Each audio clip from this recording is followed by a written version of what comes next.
Sizlərə çətin gələn üsullardan biri də 8-li say sistemindən 16-lı say sistemindən necə keçin. Məsəl üçün, deyirəm 7, 6, 5, 8-li say sistemində verilmiş ədəddir. Mən bunu 16-lığa keçirmək üçün əvvəlcə 2-li say sisteminə gəlməliyəm, daha sonra 16-lığa keçid etməliyəm. Yəni 8-likdən 16-lığa birbaşa keçid qaydası yoxdur. 8-likdən 2-liyə keçmək üçün 4, 2, 1 qaydasından istifadə edəcəm. Bu zaman 7-ni əldə etmək üçün mən 7. Bütün ədədlərdən istifadə edəcəm. Yəni bu 3 rəqəmin cəmi mənə 7-ni verir. Bu zaman 1, 1, 1 qeyd elədim və burada yazıram. 1, 1, 1.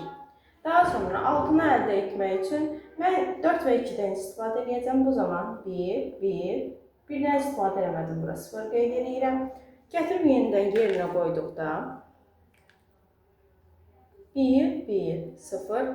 5-i əldə etmək üçün mən 4-dən və 1-dən istifadə edəcəm. 1, 0, 1. Yəni, istifadə elədiyim ədədlərə 1 qeyd edirəm. İstifadə etmədiyim ədədlərə isə 0 qeyd edirəm. 5-i də aldım mən bu şəkildə. 1, 0, 1. Aha, indi isə bunu 4-4 ayırmaqla biz bilirik. 2-likdən 16-lığa keçəndə ədədi 4-4 ayırmaq lazımdır. 4-4 ayırdım və axırda 1 rəqəmim tək qaldı.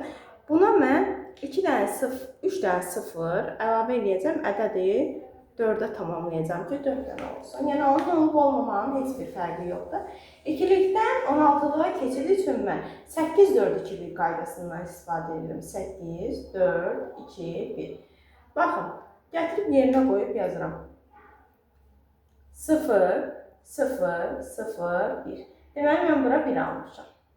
Yazıram 1.